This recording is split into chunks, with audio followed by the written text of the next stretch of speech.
ఇది కేవలం సమాచారంగా మాత్రమే భావించండి. వైద్య నిపుణులను సంప్రదించండి. ఐసీయూ అంటే ఏంటి? ఎందుకు అక్కడ పెట్టాల్సి వస్తుందండి పేషెంట్‌ని? ఐసీయూ ఇంటెన్సివ్ కేర్ యూనిట్ అనేది ఒక రూము, ఆ రూమ్‌లో టెక్నాలజీ, మిషన్స్ వాటిలతో పాటు నిజంగానే వెంటిలేటర్ మీద ఉన్న ఆ పేషెంట్ నిజంగా మళ్ళీ బతికి బయటకొచ్చే ఛాన్స్ ఉందా? లేదా?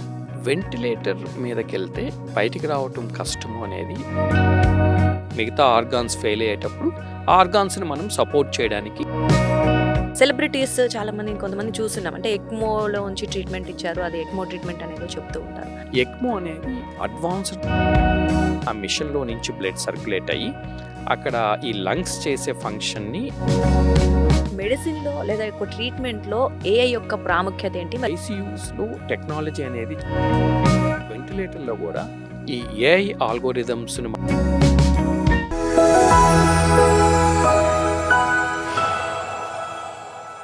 నమస్తే, welcome to Sakshi life. This is Durga. ICU ఈ పదం అంటేనే చాలా మందికి ఒక వెంటనే భయం కలుగుతుందని మనం చెప్పుకోవచ్చు. అంటే అసలు ఐసీయూ అంటే ఇంటెన్సివ్ కేర్ యూనిట్. మనం జనరల్గా ఎవరైనా కొంచెం సీరియస్ కండిషన్స్లో ఉంటే ఐసీయూలో పెడతారని తెలుసు. కానీ ఐసీయూలో అసలు ఏ సిచ్యువేషన్లో పెడతారు, లేదా అసలు మనం ఐసీయూ వరకు వెళ్లకుండా ఉండాలంటే ఎటువంటి జాగ్రత్తలు తీసుకోవాలి? సో ఇలాంటి టాపిక్స్ అని ఈరోజు మనం డిస్కస్ చేద్దాం. ప్రస్తుతం మనతో పాటు ఉన్నారు డాక్టర్ కె సుబ్బారెడ్డి గారు, regional head of critical care at Apollo hospitals. ఆయనతో మాట్లాడి డీటెయిల్స్ తెలుసుకుందాం. నమస్తే అండి సుబ్బారెడ్డి గారు. నమస్తే అండి. సో జనరల్గా ఐసీయూ అనగానే ఇప్పుడు చెప్పినట్లు చాలా మంది భయపడిపోతూ ఉంటారు. అంటే ఐసీయూలో ఉన్న పేషెంట్ బయటకు వచ్చే వరకు వీళ్ళు కంగారు పడుతూ ఉంటారు. అసలు ఐసీయూ అంటే ఏంటి? మరి ఎందుకు అక్కడ పెట్టాల్సి వస్తుందండి పేషెంట్ని? ఐసీయూ ఇంటెన్సివ్ కేర్ యూనిట్ అనేది అందరూ అనుకునేది ఏంటంటే ఒక రూము, దాంట్లో మానిటర్స్ ఉంటాయి, తర్వాత చాలా మిషన్స్ ఉంటాయి. పేషెంటు ఐసీయూలోకి ఆ రూమ్లోకి వెళ్ళిన తర్వాత ఆ మిషన్స్ అన్నీ కనెక్ట్ చేస్తారు. కనెక్ట్ చేసి తర్వాత చాలామంది డాక్టర్సు అందరూ చూస్తుంటారు. అందరికి ఒక భయం ఉంటుందన్నమాట. ఈ ఐసీయూలోకి వెళ్తే మళ్ళా తిరిగి వస్తామా లేదా? అసలు ఐసీయూ అంటేనే చాలా క్రిటికల్గా ఉండేటప్పుడు తీసుకెళ్తారు కాబట్టి ఎంతవరకు బయటకు వస్తారు, అవుట్కమ్స్ ఎలా ఉంటాయి, ఆ తర్వాత ఫ్యామిలీ అనేది వాళ్ళు బయట ఉంటారు, ఐసీయూ లోపల ఉండరు. సో వాళ్ళకి ఎప్పుడు ఆ మైండ్లో అది ఆ భయం ఉంటుంది, అసలు ఏంటి ఏం జరుగుతుంది అనేది. ఆ అపోహలన్నీ పోగొట్టుకోవడానికే ఈరోజు మనము ఐసీయూ అంటే ఏంటి అనేది మనం డిస్కస్ చేస్తున్నాము. రైట్. ఇంటెన్సివ్ కేర్ యూనిట్ అనేది ఒక రూము, ఆ రూమ్లో టెక్నాలజీ, మిషన్స్ వాటిలతో పాటు ఒక మంచి టీం ఒకటి వర్క్ చేస్తుంటారండి. It is a team work. సైలెంట్గా డాక్టర్స్, ఐసీయూ నర్సెస్, తర్వాత టెక్నీషియన్స్, తర్వాత ఫార్మసిస్టు, ఫిజియోథెరపిస్టులు, వీళ్ళందరూ న్యూట్రిషనిస్టులు, వీళ్ళందరూ ఒక టీం అంతా వర్క్ చేస్తుంటారు. సో వీళ్ళందరూ 24/7 మానిటర్ చేసుకుంటూ, చాలా క్లోజ్గా వైటల్స్ మానిటర్ చేసుకుంటూ, పేషెంట్ని ఎప్పుడు మనం బయటికి తీసుకురావాలి, ఎలా సేవ్ చేయాలి, ఎలా ఆర్గాన్ సపోర్ట్ చేయాలి అనే దాని మీద ఆలోచిస్తూ వాళ్ళని క్లోజ్గా మానిటర్ చేసే ప్లేసే, మిగతా ఆర్గాన్స్ అన్నీ సపోర్ట్ చేసే ప్లేసే మనం ఇంటెన్సివ్ కేర్ యూనిట్ అంటాం. సో అంటే మనం క్లోజ్గా ఎక్కువ అబ్జర్వేషన్ ఉంచడం కోసం ఐసీయూలోకి తీసుకెళ్తాం. Observation and supporting other organs. Right. Okay. మిగతా ఆర్గాన్స్ ఫెయిల్ అయ్యేటప్పుడు ఆర్గాన్స్ని మనం సపోర్ట్ చేయడానికి ఐసీయూలోనే మనము ఇలాంటి ఇంటర్వెన్షన్స్, ఇలాంటి ఆర్గాన్ సపోర్ట్ సిస్టమ్స్ అనేవి అవైలబుల్ ఉంటాయి. ఓకే. అంటే ఇప్పుడు ఐసీయూలో పెడుతున్నారు అంటే మన బాడీలో ఐదర్ ఆర్గాన్స్ అవ్వచ్చు, లేదా ఏదైనా సివియర్ కండిషన్ అంటే ఎంతవరకు మనకి కొంతవరకు డ్యామేజ్ అయిందా, లేదా కొంతవరకు దాని పనితీరు తగ్గింది అంటేనే పెడతారు కదా. సో ఎంత అవునండి. పర్సెంటేజ్ వరకు ఉంటే అలా తీసుకెళ్తారు ఐసీయూ? అవునండి. పేషెంట్ కొంచెం అన్‌స్టేబుల్ అయినప్పుడు మామూలుగా ఇప్పుడు చూస్తే మనము కొత్త కాన్సెప్ట్ ఏంటంటే అండి, మైల్డ్ ప్రాబ్లమ్ ఏమైనా మైల్డ్ ఇన్ఫెక్షన్స్ కానీ ఏమైనా ప్రాబ్లమ్స్ ఉంటే ఇప్పుడు హోమ్ కేర్ అనేది డెవలప్ అయిపోయి ఇంట్లోనే ట్రీట్ చేస్తున్నారనమాట. Okay. Health and happiness at home అనే కాన్సెప్ట్ వస్తుందన్నమాట. కొంచెం సిక్ అయ్యి మనము ఇంట్లో మేనేజ్ చేయలేనప్పుడు హాస్పిటల్కి వస్తారు. అలాగే ఎమర్జెన్సీ రూమ్కి, అంటే సడన్గా హార్ట్ అటాక్ రావటము, లేకపోతే సివియర్ ట్రామా, హెడ్ ఇంజరీ కానీ, లేకపోతే పాలీట్రామా అంటాం, మల్టిపుల్ ఇంజురీస్ అయినప్పుడు కానీ, కొంతమందికి సడన్గా బ్రెయిన్ స్ట్రోక్ రావటము, లేకపోతే ఇన్ఫెక్షన్స్ సివియర్గా ఉండి సెప్సిస్ అంటాం, సెప్సిస్ అండ్ సెప్టిక్ షాక్ అంటాం, అలాగ బీపీ తగ్గుతూ కొంచెం క్రిటికల్గా మల్టీ ఆర్గాన్ ఫెయిల్యూర్ అంటాం, మల్టీ ఆర్గాన్ డిస్ఫంక్షన్, అలాంటి వాళ్ళు ముందు ఎమర్జెన్సీ రూమ్కి వస్తారు. ఎమర్జెన్సీ రూమ్లో వీళ్ళని రిసస్టేట్ చేసి ఇంటెన్సివ్ కేర్ యూనిట్కి షిఫ్ట్ చేస్తారు. ఓకే. సో, అంటే ఐసీయూ వరకి రాకుండా ఉండాలంటే మరి ఎటువంటి జాగ్రత్తలు తీసుకున్నట్లయితే కొంతవరకు ఆపొచ్చంటారా? మనం ఇప్పుడు చాలా వరకు మాట్లాడుకునేది ప్రివెన్షన్ అండి. మనం ఆ ప్రివెన్షన్ అనేది దాని మీద కాన్సంట్రేట్ చేస్తే అసలు హాస్పిటలైజేషను, ఇంటెన్సివ్ కేర్ అడ్మిషన్ గూడా మనం అవాయిడ్ చేయొచ్చు. ఇప్పుడు మా హాస్పిటల్‌లో చూసుకున్నట్టయితే మేము annual health checkups, periodic health చెకప్స్‌కి చాలా ఇంపార్టెన్స్ ఇస్తామనమాట. ఓకే. ప్రో హెల్త్ అనే ఒక ప్రోగ్రామ్ గాని, వీటిలో ఏంటంటే చాలామందికి మనకి ఇండియన్ కమ్యూనిటీలో గాని మనం చూసుకున్నట్టయితే 50 ఇయర్స్ వచ్చేటప్పటికి 50% of the population they will have one comorbidity అండి. అంటే డయాబెటిస్ గానీ, హైపర్ టెన్షన్ గానీ ఏదో ఒకటి డిటెక్ట్ అవుతుంది. సో, వీటిల్ని క్రానిక్ డిసీజెస్ అంటాము. వీటిల్ని మనం కరెక్ట్‌గా మేనేజ్ చేసుకుంటూ డయాబెటిస్ గానీ, హైపర్ టెన్షన్ గానీ, లిపిడ్స్ ఎక్కువ ఉండేటప్పుడు వీటిల్ని కరెక్ట్‌గా మేనేజ్ చేస్తూ, తర్వాత ఇలాంటివి మనం క్రానిక్ డిసీజెస్‌ని గానీ బాగా మేనేజ్ చేసుకుంటే సడెన్‌గా వాళ్ళు హార్ట్ అటాక్ రావటము, స్ట్రోక్ రావటము దాన్ని మనం ప్రివెంట్ చేయగలము. హుహు. తర్వాత రోడ్ సేఫ్టీ నార్మ్స్ మనం ట్రావెల్ చేసేటప్పుడు సీట్ బెల్ట్స్, కార్‌లో ట్రావెల్ చేసేటప్పుడు సీట్ బెల్ట్ గానీ, లేకపోతే హెల్మెట్ పెట్టుకోవటం బైక్ మీద వెళ్ళేటప్పుడు, ఇలాంటి రోడ్ సేఫ్టీ మెజర్స్ గానీ మనం తీసుకుంటే severe trauma, head right. Injury నుంచి మనము స్పైనల్ కార్డ్ ఇంజరీ నుంచి తప్పించుకుంటే మనం ఐసీయూకెళ్ళాల్సిన అవసరం ఉండదు. ఇంకొకటేంటంటే అండి, ఇప్పుడు చాలా పాపులరైజ్ అవుతుంది అడల్ట్ వ్యాక్సినేషన్. అంటే నిమోనియాకి వ్యాక్సిన్స్ తీసుకోవటము. ఇంతకుముందు వ్యాక్సిన్స్ అంటే మనం ఏమనుకుంటాం, చిన్న పిల్లల్లో వ్యాక్సిన్స్ యాహ్! అవసరమని. కానీ ఇప్పుడు పెద్దవాళ్ళల్లో గూడా వ్యాక్సిన్స్ అనేవి చాలా ఇంపార్టెంట్. దీన్ని అడల్ట్ వ్యాక్సినేషన్ ప్రోగ్రామ్ అంటామనమాట. నిమోనియా రాకుండా నిమోకోకల్ వ్యాక్సిన్ తీసుకోవటము. తర్వాత ఇయర్లీ మనము ఫ్లూ వ్యాక్సిన్ తీసుకోవటం. చాలామంది ఈ ఫ్లూ వచ్చి, ఆ ఫ్లూ నిమోనియాగా టర్న్ అయ్యి, వైరల్ నిమోనియాగా వాళ్ళు మళ్ళా ఐసీయూకొచ్చి వెంటిలేటర్ మీదకెళ్తుంటారనమాట. సో, లంగ్స్ ఎక్కువ డ్యామేజ్ లంగ్స్ ఎక్కువ అవుతుంటాయి. డ్యామేజ్ అవుతుంటాయనమాట. సో, ఇలాంటి వ్యాక్సిన్స్ చాలా వ్యాక్సిన్స్ ఉంటాయనమాట. ఇప్పుడు షింగిల్స్ వ్యాక్సిన్ అని చెప్పి, మనం ఈ హెర్పీస్ ఇవి రాకుండా ఇలాంటివి, మెనింగోకోకల్ వ్యాక్సిన్ ఇలాంటివి, టైఫాయిడ్ వ్యాక్సిన్స్, సాల్మొనెల్లా ఇన్ఫెక్షన్స్ రాకుండా ఇలాంటివి తీసుకున్నట్టయితే మనము ఈ సివియర్ ఇన్ఫెక్షన్స్ నుంచి మనము ప్రివెంట్ చేయొచ్చు. ఆ సెప్సిస్ నుంచి ప్రివెంట్ చేసుకోగలిగితే ఐసీయూ అడ్మిషన్ కూడా చాలా వరకు మనము తగ్గించొచ్చు. తగ్గించుకునేదానికి అవకాశం సో, ఉంటుంది. అంటే అడల్ట్ వ్యాక్సినేషన్ అన్నారు. అంటే ఏ ఏ ఏజ్ నుంచి ఏ ఏజ్ వాళ్ళు వేసుకోవచ్చండి ఈ వ్యాక్సిన్స్? అందరండి అడల్ట్స్ ఇప్పుడు మనము ఏ ఏజ్ చూసుకున్నట్టయితే అయినా అంటే ఎర్లీ ఆహ్, 20స్‌లో అయినా అంటే ఎర్లీ 20స్‌లో మనకి ఇమ్యూనిటీ చాలా బావుంటదండి. ఎక్కువుంటది. సో, 50 ఇయర్స్ దాటిన తర్వాత ఆ ఇమ్యూనిటీ తగ్గుతది. ఇంకొకటేంటంటే 50 ఇయర్స్ దాటిన వాళ్ళు డయాబెటిక్ పాపులేషన్, తర్వాత కొంతమందికి క్యాన్సర్ ఉంటది. క్యాన్సర్ వల్ల కూడా ఇమ్యూనిటీ తగ్గుతదనమాట. కొంతమందికి ఫ్రీక్వెంట్‌గా ఫ్లూ వస్తుంటదనమాట. లైక్ నోస్ బ్లాక్ అవ్వటము, అప్పర్ రెస్పిరేటరీ ట్రాక్ట్ ఇన్ఫెక్షన్స్ అంటాం. వాళ్ళకి తర్వాత కొంతమంది లైక్ ఈ ఫుడ్ హ్యాండిల్ చేసేవాళ్ళుంటారు. వాళ్ళకి సాల్మొనెల్లా ఇన్ఫెక్షన్స్ రాకుండా. ఓకే. సో, తర్వాత 50 ఇయర్స్ తర్వాత ఈ వ్యాక్సినేషన్ అనేది ఆల్మోస్ట్ ఇప్పుడు కంపల్సరీ అవుతుందండి. ఈవెన్ షింగిల్స్ వ్యాక్సిన్ అంటాం. అది కూడా 50 ఇయర్స్ తర్వాత తర్వాత వాళ్ళకి ఆ యేసుకుంటే రిస్క్ ఉంటది కాబట్టి తీసుకోవటం అవసరమండి. అంటే ఇప్పుడు ఆల్రెడీ ఈ ఇన్ఫెక్షన్స్ ఉన్నా కూడా ఆ 50 ఇయర్స్ ఏజ్ వచ్చిందంటే తీసుకోవచ్చు అంటారా? ఆల్రెడీ వాళ్ళ బాడీలో ఆ యాక్టివ్ ఇన్ఫెక్షన్స్ ఉంటాయి. యాక్టివ్ ఇన్ఫెక్షన్ ఉండేటప్పుడు మనం అవాయిడ్ చేస్తాము. ఇప్పుడు నాకు కాఫ్, కోల్డ్ ఉందనుకోండి. ఇప్పుడు మేము తీసుకోకుండా కొంచెం తగ్గిన తర్వాత తీసుకోవటం అనేది జరుగుతది. ఫ్లూ వ్యాక్సిన్ అనేది ఇయర్లీ తీసుకోవాల్సి ఉంటదనమాట. ఓకే అండి. అండ్ ఇంకొకటి ఇప్పుడు కొంతమంది చిన్న పిల్లలకే ఎక్కువ ఏస్తుంటారు కదా వ్యాక్సిన్స్ మీరన్నట్లు. సో, ఇప్పుడు ఆ న్యూమోకోకల్ అవ్వచ్చు లేదా హెర్పీస్ ఏదైనా అవ్వచ్చు. అది ఆల్రెడీ కిడ్స్‌గా ఉన్నప్పుడు తీసుకున్నారనుకోండి. వాళ్ళకి మళ్ళీ మీరన్నట్లు కొంచెం ఒక మిడిల్ ఏజ్ వచ్చిన తర్వాత వేసుకోవచ్చా? అవును. బూస్టర్ అనేది బూస్టర్ డోస్ కంపల్సరీగా లాగా. బూస్టర్ డోస్ లాగా ఇప్పుడు డీటాప్ అంటామనమాట. Tetanus, diphtheria vaccine. అది కూడా 10 ఇయర్స్‌కోసారి తీసుకోవాలనమాట. ఆ డిఫ్తీరియా, వూఫింగ్ కాఫ్ ఇది రాకుండా ఉండాలంటే వ్యాక్సినేషన్ అనేది చాలా ఇంపార్టెంట్. నిజంగా ఇది చాలా మంది తెలియదండి. అంటే అడల్ట్ వ్యాక్సినేషన్ అనేది కూడా ఉంటది. That is important. అంటే మనల్ని ప్రివెంట్ చేయడానికి ఇంపార్టెంట్ అనేది చాలా మందికి నిజంగా తెలీదండి. అవును. లిటిల్‌గా మంచి ఇన్ఫర్మేషన్ ఇది. సో, ఇంకొకటి ఏంటంటే చాలా మందికి అది అపోహ అనుకుందామా, నిజం అనుకుందామా తెలియదు గానీ వెంటిలేటర్ అనే పదం నిజంగా చాలా భయం కలిగిస్తది. ఎందుకంటే ఒక వ్యక్తి ఐసీయూలో ఉన్నారన్న దానికన్నా వెంటిలేటర్‌పై ఉంచారు అనగానే ఇంకా ఆ వ్యక్తి బతికొస్తాడనే ఆశ ఆల్మోస్ట్ కోల్పోతారు.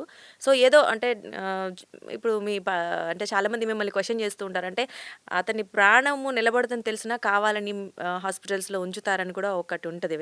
చెప్తూ ఉంటారు. సో, మరి నిజంగానే వెంటిలేటర్ మీద ఉన్న ఆ పేషెంట్ నిజంగా మళ్ళీ బతికి బయటకొచ్చే ఛాన్స్ ఉందా? లేదా? వెంటిలేటర్ మీదకెళ్తే బయటికి రావటం కష్టము అనేది అపోహ మాత్రమే. అదొక మిత్ అండి. సో, వెంటిలేటర్ అనేది is a bridge for recovery. ఇప్పుడు లంగ్స్ డ్యామేజ్ అయినప్పుడు, మనకి నిమోనియా వచ్చినప్పుడు, బ్రీతింగ్ డిఫికల్టీ, వాళ్ళు బాగా ఆయాసపడుతున్నారు, బ్రీతింగ్ కష్టంగా ఉంది అనుకున్నప్పుడు ముందు ఆక్సిజన్ పెడతారు. ఆక్సిజన్ పెట్టి ట్రై చేస్తారు. తర్వాత ఆక్సిజన్‌తో గూడా ఆక్సిజన్ సాచురేషన్ లెవెల్స్ మెయింటైన్ అవ్వట్లేదు అంటే, నెక్స్ట్ ఆక్సిజన్ కాన్సంట్రేషన్ పెంచుకుంటూ డిఫరెంట్ మాస్క్స్ ఉంటాయన్నమాట. అవి ట్రై చేస్తారు. తర్వాత బైపాప్ అనేది నాన్ ఇన్వేసివ్ వెంటిలేషన్ అనేది అది పెట్టి అది ట్రై చేస్తారు. అప్పుడు గూడా మనము మెయింటైన్ చేయలేకపోతున్నాము అనుకున్నప్పుడు, మనం ఇంకా వెంటిలేటర్ అనేది పెట్టాల్సుంటది. వెంటిలేటర్ పెడితే బయటికి రారు వెంటిలేటర్ మీద నుంచి అనేది ఇప్పుడు చాలామందికి ఆ అపోహలన్నీ పోయినాయండి. ఇప్పుడు మేము ఐసీయూలో రెగ్యులర్‌గా వెంటిలేటర్ పెట్టాల్సొస్తుంది అంటే, అందరికీ ఓకే. లంగ్ రికవర్ అయ్యేంత వరకు వీళ్ళు వెంటిలేటర్ మీద పెట్టి, హ్మ్. మెల్లగా లంగ్స్ రికవర్ అయిన తర్వాత వెంటిలేటర్ అనేది మెల్లగా వీన్ ఆఫ్ చేస్తారు అనేది చాలామందికి పబ్లిక్ అవేర్‌నెస్ ఉండటం వల్ల సో, ఇప్పుడు యాక్సెప్ట్ చేస్తున్నారు. వీళ్ళు వెంటిలేటర్ మీద నుంచి మనము ఇప్పుడు గాని మన అవుట్‌కమ్స్ చూసుకున్నట్టయితే, వెంటిలేటర్ మీద నుంచి బయటకొచ్చేవాళ్ళు దాదాపు 70-80% పీపుల్ వెంటిలేటర్ మీద నుంచి బయటకొస్తారండి. ఓకే. అందుకని వెంటిలేటరు అనేది చాలామంది ఇప్పుడు భయపడట్లేదు. వెంటిలేటర్ పెట్టి మెల్లగా వీళ్ళు ఇప్పుడు ఇంటెన్సివ్ కేర్ యూనిట్స్ కూడా బాగా డెవలప్ అయినాయండి. ఇన్ఫెక్షన్స్ రాకుండా చూసుకోవటము, లంగ్స్ ఇంప్రూవ్ కావటానికి మనము మెడికేషన్స్ వాడడము, తర్వాత చెస్ట్ ఫిజియోథెరపీ ద్వారా మనం సెక్రీషన్స్ అవన్నీ కూడా మొబిలైజ్ చేయటము, ఇలా చేసి వీలైనంత త్వరగా వెంటిలేటర్ మీద నుంచి బయటికి తేవడానికి ప్రయత్నం చేస్తున్నారు. ఓకే. అంటే ఏవైతే ఆర్గాన్స్ అన్‌స్టేబుల్‌గా ఉన్నాయి లేదా కొంతవరకి దాని పనితీరు తగ్గిందో వాటిని సెట్ చేసేంత వరకి మాత్రమే వెంటిలేటర్ మీద ఉంచి అవి నార్మలైజ్ అయిపోగానే మళ్ళీ నార్మల్‌గా బయటికి తీసుకొచ్చి ట్రీట్మెంట్ ఇస్తాం. అదే అవును. కదండీ వెంటిలేటర్. అంతే. ఓకే అండి. సో, అది అంటే వెంటిలేటర్ అనగానే అందరూ భయపడాల్సిన అవసరం లేదని డాక్టర్ గారు చెప్తున్నారు. జస్ట్ ఆ నార్మల్ స్టేజ్‌కొచ్చే వరకి దాన్ని కాపాడుకోవడం కోసం మాత్రమే అక్కడ ఉంచి ట్రీట్మెంట్ ఇస్తారు. అదంటే మనం అపోహ చెందుతూ ఉంటాం చాలామంది. సో, అండ్ ఇంకొకటి ఏంటంటే చాలామందికున్న డౌట్ ఎక్మో అంటే ఇప్పుడు సెలబ్రిటీస్ చాలామంది కొంతమంది చూస్తున్నాం. అంటే ఎక్మోలో ఉంచి ట్రీట్మెంట్ ఇచ్చారు. అది ఎక్మో ట్రీట్మెంట్ అనేదో చెప్తూ ఉంటారు. వాట్ ఈస్ ఎక్మో అండి అసలు? సో, వెంటిలేటర్ అనేది లంగ్స్‌ని సపోర్ట్ చేస్తదండి. ఎక్మో అనేది advanced lung support. Not only lung support. లంగ్స్‌కి మాత్రమే కాకుండా హార్ట్‌ని కూడా సపోర్ట్ చేయగలదండి.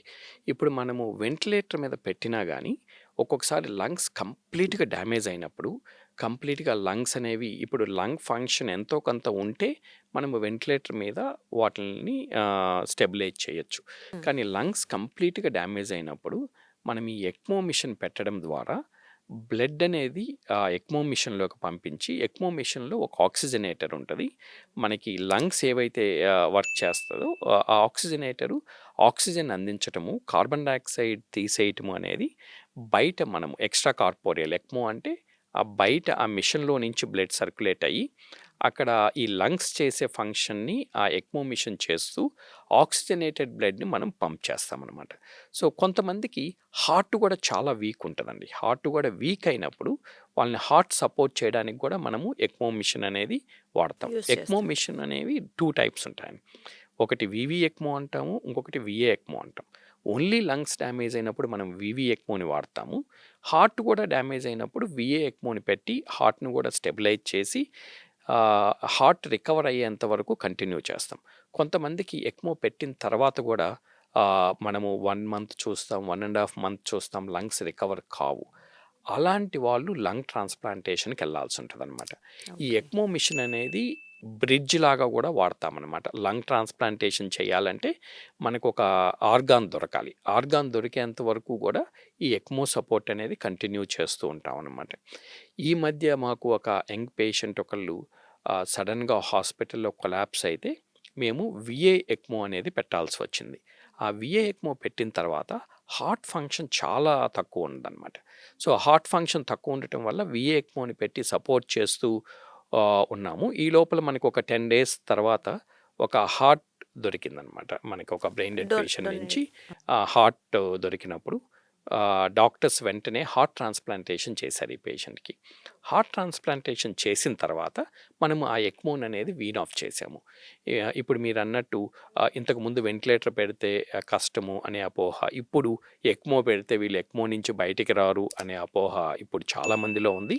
కానీ ఎక్మో అవుట్‌కమ్స్ చూసుకున్నట్టయితే ఇప్పుడు మా హాస్పిటల్ గానీ, తర్వాత ఇంటర్నేషనల్లీ ఎనీ స్టాండర్డ్ హాస్పిటల్ చూస్తే 60% ఆఫ్ ది పీపుల్ ఎక్మో నుంచి బయటకొస్తున్నారు. 60% మంది ఎక్మో నుంచి బయటకొస్తున్నారు.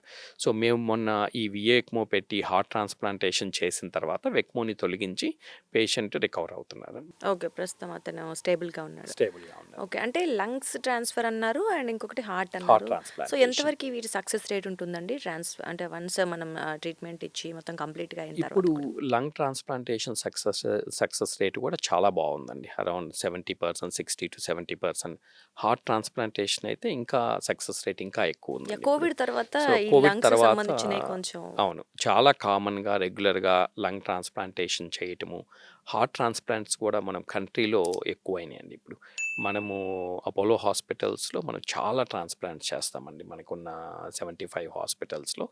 సో, లివర్ అనేది కూడా చాలా కామన్‌గా ట్రాన్స్‌ప్లాంటేషన్ జరుగుతుందండి. Liver, kidney, heart, right. Lungs ఇవన్నీ కూడా. సో, ఇవన్నీ చేసిన తర్వాత వన్స్ అతను హాస్పిటల్ నుంచి బయటకొచ్చాడంటే ఇంకా నార్మల్‌గానే ఉండొచ్చా అండి? ఎప్పుడు అంటే లైక్ ఏమైనా ఉంటాయా కొన్ని కాంప్లికేషన్స్? మెడికేషన్స్ వాడుతూ వాడుతూ ఉండాలి. ఇమ్యునోసప్రెసెంట్స్ అనేవి వాడుకుంటూ ఆ ఇన్ఫెక్షన్స్ రాకుండా కొంచెం కేర్‌ఫుల్‌గా వాళ్ళు ఉంటారు. నార్మల్ లైఫ్ లీడ్ చేస్తారండి. ఓకే అండి. సో, అంతా నార్మల్‌గా ఉంటుంది. ఓకే. అండ్ ఇంకొకటి ఏంటంటే సో, వెంటిలేటర్ ఆర్ ఐసీయూలో కానీ, వెంటిలేటర్ మీద కానీ పేషెంట్ ఉన్నారు. కొంతమంది ఆఫ్‌కోర్స్ అన్‌ఫార్చునేట్‌లీ వాళ్ళు ఇంకా బతకరని డిసైడ్ చేసేస్తారు. మరి అలాంటి క్రిటికల్ సిట్యుయేషన్స్‌లో మీరు యాస్ ఎ డాక్టర్‌గా మరి ఎటువంటి సిట్యుయేషన్‌లో మీరు ఆ డెసిషన్ తీసుకుంటారు? డెసిషన్ మేకింగ్ అనేది మరి ఏ పాయింట్స్‌ని బట్టి మీరు తీసుకుంటారు? ఐసీయూస్‌లోకొచ్చిన వాళ్ళందరినీ గూడా మనం బతికించడం సాధ్యం కాదు. ఇప్పుడు 100% పేషెంట్స్‌ని ఐసీయూలోకొచ్చిన తర్వాత సేవ్ చేయటం అనేది హ్యూమన్‌లీ నాట్ పాసిబుల్. రైట్. ఎందుకంటే ఆ డిసీజ్ ని బట్టి ఉంటదనమాట. ఇప్పుడు టెర్మినల్లీ ఇల్ క్యాన్సర్ ఫైనల్ స్టేజ్‌లో ఉంది. సో, వాళ్ళకి మనము ఎంత చేసినా గానీ రికవరీ అనేది ఉండదు. ఇంకొకటి ఎల్డర్లీ పీపుల్ 80 ఇయర్స్, 90 ఇయర్స్ ఇప్పుడు చూసుకున్నట్టయితే మన డెమోగ్రఫీ కూడా చేంజ్ అవుతుంది. రైట్. మనకెక్కువ ఈ ఎల్డర్లీ పీపుల్ జీరియాట్రిక్ పాపులేషన్ కూడా ఎక్కువ అవుతున్నారు. సో, వాళ్ళకి ఆ 90 ఇయర్స్ అప్పుడు మల్టీ ఆర్గాన్ ఫెయిల్యూర్‌లోకెళ్ళి, వెంటిలేటర్ మీదకెళ్ళి, వాళ్ళు బయటికి రావట్లేదు, అలానే వెంటిలేటర్ మీద ఉన్నారు అనేది అలాంటప్పుడు ఏం చేయాలి అనేది కొన్ని చాలామందికి కూడా ఆ డెసిషన్ తీసుకోవటం చాలా కష్టమండి. రైట్. అందుకనే మనం ఏం చేస్తామంటే ఐసీయూలో ఉన్నప్పుడు రెగ్యులర్‌గా ఫ్యామిలీ మీటింగ్స్ చేస్తుంటామనమాట. సో, ఫ్యామిలీ ఇంక్లూజన్ అనేది చాలా ఇంపార్టెంట్. మనము రోజుకి 2 సార్లు ఆ ఫ్యామిలీకి ఆ పేషెంట్ గురించి అప్డేట్ చేస్తుంటాం. ఎందుకంటే పేషెంట్ ఐసీయూలో ఉంటారు. ఫ్యామిలీ బయట వెయిట్ చేస్తుంటారు. వాళ్ళకి రెగ్యులర్ అప్డేట్స్ రావు. ఏం జరుగుతుందో తెలీదు. సో, వాళ్ళకి మనము రోజుకు 2 సార్లు అప్డేట్స్ ఇస్తుంటాము. సో, ఆ దాన్ని ఫ్యామిలీ ఇంక్లూజన్ అంటాం. Patient centricity and family inclusion. ఆ ఫ్యామిలీని ఇంక్లూడ్ చేసినప్పుడు మనం వాళ్ళతో డిస్కస్ చేసేటప్పుడు అవుట్‌కమ్స్ ఎలా ఉంటాయి? ఓకే. ప్రోగ్నోసిస్ ఎలా ఉంటది? అనేది రోజు డిస్కస్ చేస్తుంటాం. సో, ఒక స్టేజ్‌లో మనకి ఇంకా రికవర్ కారు. ఫ్యూటైల్ అంటామనమాట. మనం ట్రీట్మెంట్ కంటిన్యూ చేసినా గానీ రికవర్ కారు. అంటే మనం జస్ట్ ప్రొలాంగ్ చేస్తున్నాం. ఈ మిషన్స్ అన్నీ పెట్టి ప్రొలాంగ్ చేస్తున్నాం అనే ఆ స్టేజ్‌లో మనం ఫ్యామిలీతో డిస్కస్ చేసి, ఆ ఫ్యామిలీ వాళ్ళకి వాళ్ళ రిలేటివ్ గురించి తెలిసుంటదనమాట. అంటే రైట్. వాళ్ళు మమ్మల్ని వెంటిలేటర్ మీద ఎక్కువ రోజులు పెట్టొద్దు.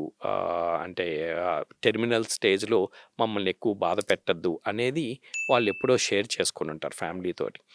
అది మనకి ఫ్యామిలీతో మాట్లాడి ఫ్యామిలీ గూడా ఒప్పుకున్నప్పుడు ఇప్పుడేంటంటే మనకి ఇండియన్ గవర్నమెంట్ కూడా ఈ ఎండ్ ఆఫ్ లైఫ్ పాలిసీ అనేది క్రిటికల్ కేర్ సొసైటీ, తర్వాత ఐసీఎంఆర్ వీళ్ళందరూ కొన్ని గైడ్‌లైన్స్ ఇచ్చారనమాట. ఈ ఎండ్ హుహు. ఆఫ్ లైఫ్ పాలిసీ అంటే ఫర్దర్‌గా ఈ ట్రీట్మెంట్స్‌ని ఎస్కలేట్ చేయటం వల్ల ఉపయోగం లేనప్పుడు ఫర్దర్‌గా ట్రీట్మెంట్ ఎస్కలేట్ చేయకుండా ఈ లైఫ్ సపోర్ట్స్‌ని ఎలా విత్‌డ్రా చేయాలి అనే దానికోసము మనకి కొన్ని గైడ్‌లైన్స్ ఉన్నాయి. ఆ గైడ్‌లైన్స్ ప్రకారము మనము అంటే ఒక 4, 5 సీనియర్ డాక్టర్స్ అందరూ వచ్చి ఒక ఒపీనియన్ ఇచ్చిన తర్వాత ఈ పేషెంట్ ఇంకా రికవర్ కావటం కష్టము అనుకున్నప్పుడు ఈ డాక్టర్స్ ప్యానెల్ అందరూ ఆ ఒపీనియన్ ఇచ్చిన తర్వాత లైఫ్ సపోర్ట్స్ విత్‌డ్రా చేయటానికి మనకి ఇప్పుడు గైడ్‌లైన్స్ వచ్చినియి. దాని ప్రకారము లైఫ్ సపోర్ట్స్ విత్‌డ్రా చేసేదానికి అవకాశం ఉంది.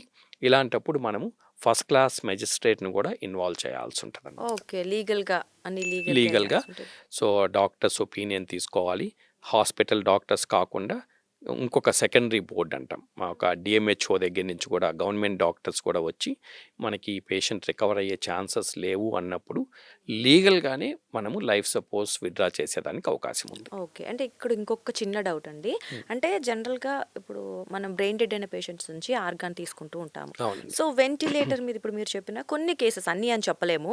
కొన్ని కేసెస్‌లో ఐదర్ ఇప్పుడు లివర్ డ్యామేజ్ అయింది. లివర్ టోటల్ ఫంక్షనింగ్ దెబ్బతింది. వాళ్ళకి ఇంకా రికవర్ అవ్వదు అనుకుంటారు. బట్ హార్ట్ ఆర్ లంగ్స్ బావుంటాయి. సో, మీరు వాళ్ళకి ఇంకా కుదరదు అని చెప్పేసి లీగల్‌గా అన్ని ఫార్మాలిటీస్ కంప్లీట్ చేసి ఇంకా అతన్ని తీసేద్దాం అనుకున్నప్పుడు, ఆ ఆర్గాన్ ఒకవేళ డొనేట్ చెయ్యాలి అనుకుంటే చెయ్యొచ్చా? అది యూజ్ అవుతుందా ఎవరికైనా? అంటే ఒక మంచిగున్న ఆర్గాన్ ఏదైనా ఉంటే? అవునండి. ఆర్గాన్ డొనేషన్ అనేది చాలా మంచి నోవెల్ ఐడియా అండి. ఇప్పుడు చాలామంది ఆర్గాన్స్ దొరకక ఇబ్బంది ఆర్గాన్ పడుతున్నారు. ఫెయిల్యూర్‌లోకెళ్ళి చనిపోవడం జరుగుతుంది. సో, ఇట్లా బ్రెయిన్ డెడ్ అయిన వాళ్ళు, అంటే ఇప్పుడు యాక్సిడెంట్స్ వల్ల గానీ, లేకపోతే బ్రెయిన్‌లో బ్లీడింగ్ అయిన వాళ్ళు గానీ, స్ట్రోక్ వచ్చిన వాళ్ళు గానీ, బ్రెయిన్ డెడ్ అంటామనమాట. అంటే బ్రెయిన్ రెస్పాన్స్ లేదు. ఇంకా బ్రెయిన్ డెడ్ అంటే ఇర్రివర్సిబుల్ బ్రెయిన్ ఫంక్షన్ లాస్ అనమాట. ఇంకా బ్రెయిన్ ఫంక్షన్ రికవర్ కాదు. సో, బ్రెయిన్ డెడ్ అయిన వాళ్ళు ఇంకా బయటికి రారనమాట. రైట్. సో, వాళ్ళు మిగతా ఆర్గాన్స్ వర్క్ చేస్తున్నాయంటే, లైక్ ఒక్కోసారి వెంటిలేటర్ మీద ఎక్కువ రోజులు ఉంచితే లంగ్స్ పనిచేయకపోవచ్చు. కానీ లివర్ పనిచేస్తుంటదనమాట. సో, లివర్ బాగుంది, హార్ట్ బాగుంది అనేది ఆర్గాన్స్ అనేవి ఈ ట్రాన్స్‌ప్లాంటేషన్ టీమ్ అసెస్ చేసుకుంటారు. ఈ ఆర్గాన్ ఫంక్షన్. సో, ఏవైతే ఆర్గాన్స్ బాగున్నాయి, వర్క్ చేస్తున్నాయి అంటే, ఆ ఆర్గాన్స్‌ని వాళ్ళు ట్రాన్స్‌ప్లాంట్ చేసేదానికి ఉపయోగిస్తారండి. ఓకే. దానికి పేషెంట్ ఫ్యామిలీ వాళ్ళతోటి ఇమ్మీడియేట్ రిలేటివ్స్‌తో మాట్లాడి, వాళ్ళ కన్సెంట్ తీసుకొని, సో, తెలంగాణ జీవన్ దాన్ ద్వారా రైట్. ఆ జీవన్. ఆర్గాన్స్‌ని అలొకేట్ చేసి ట్రాన్స్‌ప్లాంటేషన్ చేయటం అనేది జరుగుతదండి. సో, అంటే ఒక ఆర్గాన్ డ్యామేజ్ అయినా మనం ఇంకొక ఆర్గాన్ అయితే డొనేట్ చేయొచ్చు. లైక్ చేయొచ్చు. తీసుకోవచ్చు అంటారు. చేయొచ్చండి.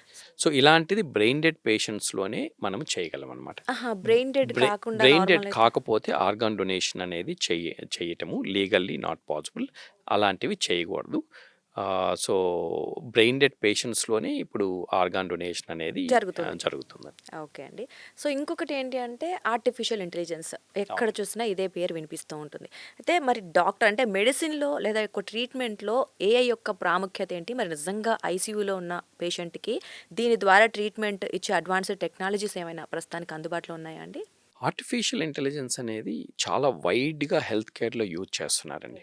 ప్రతి డిపార్ట్‌మెంట్‌లో కూడా ఆర్టిఫిషియల్ ఇంటెలిజెన్స్ అనేది it's playing a very huge role. మనకి రేడియాలజీలో చూసుకున్నట్టయితే రిపోర్టింగ్ మొత్తము చాలా వరకు ఏఐ సపోర్టెడ్ రేడియాలజీ రిపోర్టింగ్ జరుగుతుంది. హుహు. ఈ క్లినీషియన్ డెసిషన్ మేకింగ్‌లో ఏఐ చాలా ఉపయోగపడుతుంది. కానీ డెఫినెట్‌లీ ఇప్పుడున్న పరిస్థితుల్లో ఆర్టిఫిషియల్ ఇంటెలిజెన్స్ అనేది మనకి క్లినీషియన్ అనేది రీప్లేస్ చేయలేరు. డాక్టర్‌ని గానీ, నర్స్‌ని రైట్. గానీ రీప్లేస్ చేయలేరు. ఇప్పుడు ఐసీయూస్‌లో టెక్నాలజీ అనేది చాలా ఎక్కువ వాడుతున్నారండి. ఎందుకంటే మీరు చూసినట్టయితే చాలా వరకు మిషన్స్, ఇప్పుడు వెంటిలేటర్ అన్నారు. ఈ వెంటిలేటర్‌లో గూడా ఈ ఏఐ ఆల్గోరిథమ్స్‌ని మనము ఇన్కార్పొరేట్ చేయటం వల్ల త్వరగా పేషెంట్ వెంటిలేటర్ మీద నుంచి బయటికి తీసుకురావటం జరుగుతుందండి. ఇప్పుడు రోజు నేను మార్నింగ్ ఎళ్లి వెంటిలేటర్ వీన్ ఆఫ్ చేయడానికి ట్రై చేస్తుంటాను. కానీ ఈ ఏఐ బేస్డ్ వెంటిలేటర్స్ ఏంటంటే, ప్రతి మినిటు లంగ్ ఫంక్షన్ అసెస్ చేసుకుంటూ, పేషెంట్ లంగ్ ఫంక్షన్ బెటర్ అవుతుందంటే, ఈ వెంటిలేటర్ మెల్లగా తనంతట తనే సపోర్ట్ రైట్. తగ్గించుకుంటూ ఉంటది. ఆటోమేటిక్‌గా. తగ్గించుకుంటూ వెంటిలేటర్ తొందరగా వీన్ ఆఫ్ చేసుకోవచ్చు. తర్వాత మనకి మేము ఒక 10 ఇయర్స్ నుంచి టెలి ఐసీయూ అనే కాన్సెప్ట్ రన్ చేస్తున్నామండి.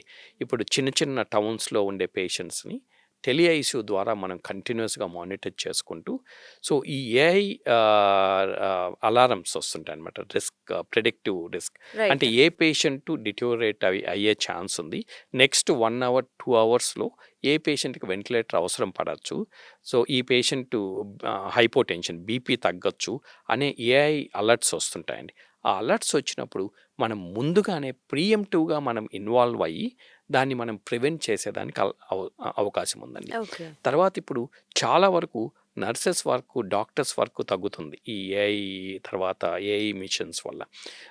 అంటే ఇప్పుడు మనము యూరిన్ అవుట్‌పుట్ క్యాలిక్యులేట్ చేయటము, తర్వాత చాలా వరకు డాక్యుమెంటేషను, తర్వాత పేషెంట్ కొన్ని కెమెరాస్ పెట్టి ఆ పేషెంట్ మూమెంట్ కూడా మనం క్యాప్చర్ చేయగలుగుతున్నాం. ఓకే. ఎక్కడో యూఎస్లో ఉండే పేషెంట్ను లేకపోతే ఇప్పుడు ఆఫ్రికన్ కంట్రీస్లో ఉండే పేషెంట్స్ను మనం ఇండియా ద్వారా మనం మానిటర్ చేయగలుగుతున్నామండి. ఇప్పుడు ఏంటంటే చాలా సెన్సార్స్ టెక్నాలజీ. వచ్చినాయి. ఆ వైర్లెస్ సెన్సార్ పెట్టడం వల్ల పేషెంట్ థౌజండ్స్ ఆఫ్ కిలోమీటర్స్ అవేగా ఉన్నా కానీ మనం ఇక్కడ టెలిఐసీయూలో కూర్చొని ఆ పేషెంట్ వైటల్స్ని మనం మానిటర్ చేసుకుంటూ అక్కడ ఉండే టీమ్ని మనము అలర్ట్ చేసే అవకాశం ఉంటుంది అనమాట ఈ సూపర్బ్ పేషెంట్. అండి. సో అట్లా మనము కేర్ అనేది అక్రాస్ ద కంట్రీ ఈ 2 టైర్ టౌన్స్లో కూడా ఈ ఇంటెన్సివ్ కేర్ని తీసుకెళ్ళి చాలా క్లోజ్గా వీళ్ళందరినీ మానిటర్ చేయటం వల్ల అవుట్కమ్స్ డెఫినెట్గా బెటర్ అవుతున్నాయి. వాళ్ళందరినీ మనం ఇక్కడికి షిఫ్ట్ చేయాల్సిన అవసరం లేకుండా పెద్ద హాస్పిటల్స్కి ఐసీయూ ఈ టెర్షరీ ఆర్ క్వాటర్నరీ కేర్ హాస్పిటల్స్కి షిఫ్ట్ చేయకుండా అలాగే చిన్న టౌన్స్లో కూడా మనము వాళ్ళని ట్రీట్ చేయొచ్చు. డిట్యూరేట్ కాకుండా ట్రీట్ చేసేదానికి అవకాశం ఉంటుంది. నైస్ అండి. నిజంగా సూపర్బ్ ఇది మాత్రం. అంటే ఇంకా ఫ్యూచర్‌లో ఏఐ టెక్నాలజీని ఇంకా ఎక్కువ యూజ్ చేసే ఛాన్స్ ఉందంటారా? డెఫినెట్గా అండి. ఫ్యూచర్లో ఇప్పుడు వచ్చేటువంటి ప్రతి ఒక్క ఎక్విప్మెంట్ కూడా ఈ ఏఐ ఆల్గోరిథమ్స్ ఇన్కార్పొరేట్ చేసి మనము ఈ ఎక్విప్మెంట్స్ రావటం వల్ల చాలా వరకు మనము ఈ ఆర్గాన్ సపోర్ట్స్ని త్వరగా వీన్ ఆఫ్ చేయటం అనేది జరుగుతుంది. తర్వాత ఇంతకుముందు మనం వాడేవాళ్ళం అండి, స్టెథోస్కోప్ వాడేవాళ్ళం. ఇప్పుడు ఐసీయూస్లో అల్ట్రాసౌండ్ అనేది స్టెథోస్కోప్ని రీప్లేస్ చేసిందనమాట. సో అల్ట్రాసౌండ్ ద్వారా మనకి ఈ డయాగ్నోసిస్ తర్వాత క్లినీషియన్ డెసిషన్ సపోర్ట్ సిస్టమ్ చాలా ఇంప్రూవ్ అయింది. సో ఈ అల్ట్రాసౌండ్స్ కూడా మొత్తం ఏఐ ఇంటిగ్రేటెడ్ అల్ట్రాసౌండ్స్. ఇంతకుముందు దానికి ఒక కోర్సు ఒక ట్రైనింగ్కి వెళ్ళాల్సి వచ్చేది. ఇప్పుడు మనము డయాగ్నోసిస్తో పాటు మొత్తము అల్ట్రాసౌండ్ మనం ఆ ప్రోబ్ పెట్టిన వెంటనే క్లినీషియన్స్కి మొత్తం డీటెయిల్స్ రావటం వల్ల ఈవెన్ రిమోట్లీ ట్రీట్ చేయడం కూడా ఈజీ అవుతుంది. తర్వాత మనం ఈ టెక్నాలజీ ఎక్విప్మెంట్ వల్ల త్వరగా పేషెంట్ ఐసీయూ నుంచి రికవర్ అయ్యి బయటికి రావడం. త్వరగా బయటికి వెళ్ళేదానికి అవకాశం ఉంటుంది. తర్వాత ఈ ఐసీయూ నుంచి మనం బయటికి షిఫ్ట్ చేసిన తర్వాత నెక్స్ట్ 48 అవర్స్ కొంచెం క్రిటికల్గా ఉంటుందండి. ఒక్కోసారి మళ్ళీ they will come back to ICU, మళ్ళీ వైటల్స్ డిట్యూరేట్ అయ్యి మళ్ళీ ఐసీయూకి వచ్చేదానికి అవకాశం ఉంది.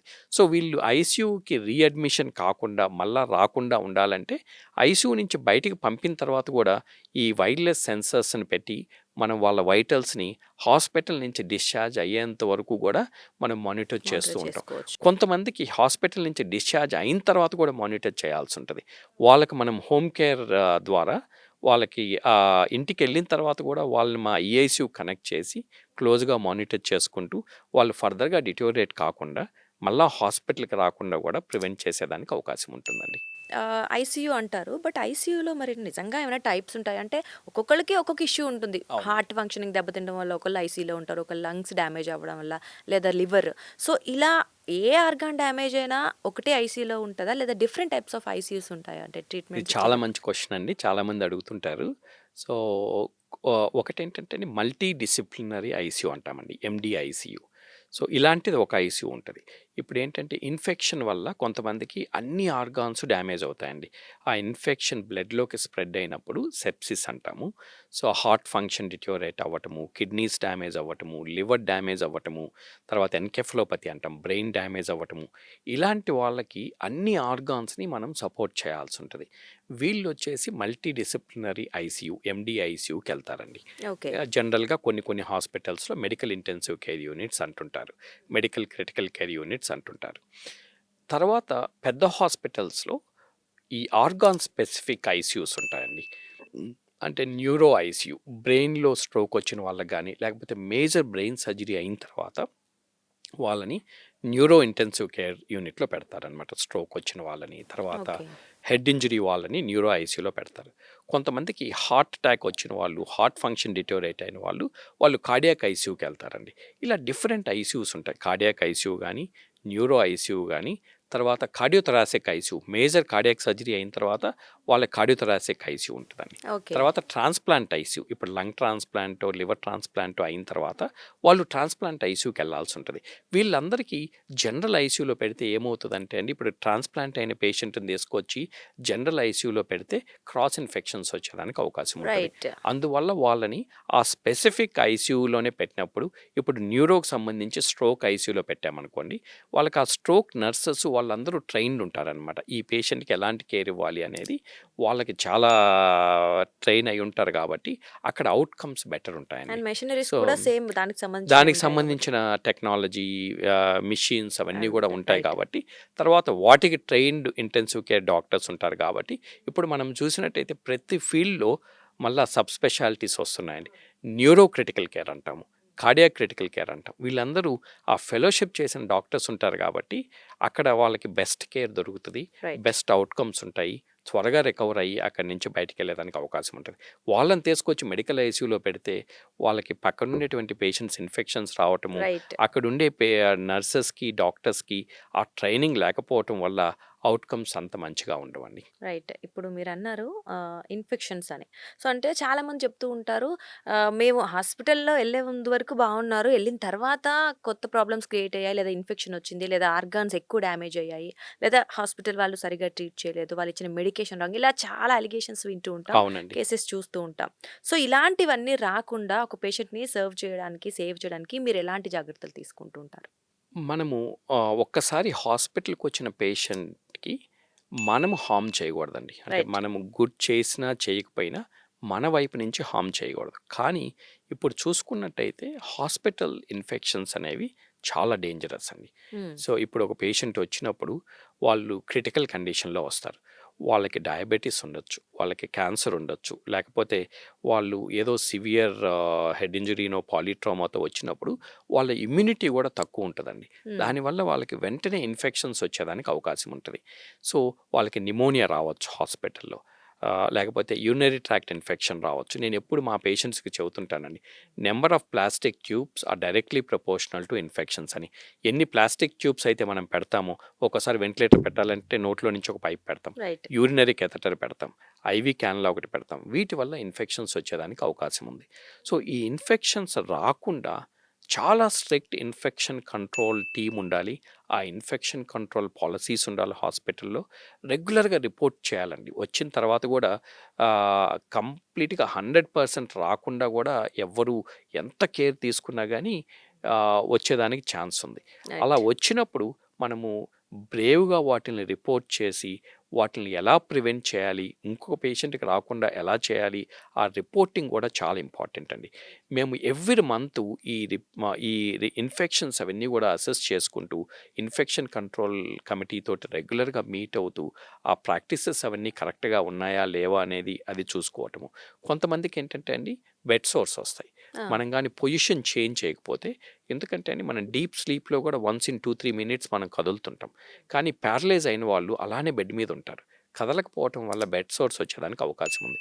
వాళ్ళని రెగ్యులర్‌గా పొజిషన్ చేంజ్ చేయటము, తర్వాత వాళ్ళకి చెస్ట్ ఫిజియోథెరపీ ఇప్పించటము, కాళ్ళు, చేతులు వాళ్ళకి మొబిలైజ్ అంటే ఎర్లీ మొబిలైజేషన్. సో, వెంటిలేటర్ మీద ఉన్న పేషెంట్‌ని కూడా మనం మొబిలైజ్ చేయాలి. వాళ్ళని కూర్చోపెట్టడము, రైట్. వాళ్ళని నడిపించడము. మా హాస్పిటల్‌లో మేము ఎక్మో పేషెంట్స్‌ని కూడా నడిపిస్తామండి. ఎక్మో పెట్టి ఎక్మో పేషెంట్‌ని నడిపిస్తామనమాట. సో, ఈ మధ్య కూడా నేను ఐసీయూకెళ్ళినప్పుడు ఒక యంగ్ పేషెంట్ ఎక్మో మీద నడుస్తా ఉన్నాడనమాట. అట్లా మొబిలైజ్ చేయటం వల్ల బెడ్ సోర్స్ రిస్క్ తగ్గుతది. వాళ్ళకి ఇన్ఫెక్షన్ రిస్క్ తగ్గుతది. తర్వాత న్యూట్రిషన్ అనేది ఒకసారి వెంటిలేటర్ పెట్టిన తర్వాత న్యూట్రిషన్ అనేది నెగ్లెక్టెడ్ పార్ట్. చాలా చోట్ల పట్టించుకోరు. కానీ అవును. వాళ్ళకి హై ప్రోటీన్ డైట్ ఇవ్వటము, ఆ మెడికల్ న్యూట్రిషనిస్ట్ కంటిన్యూయస్‌గా మానిటర్ చేయటము.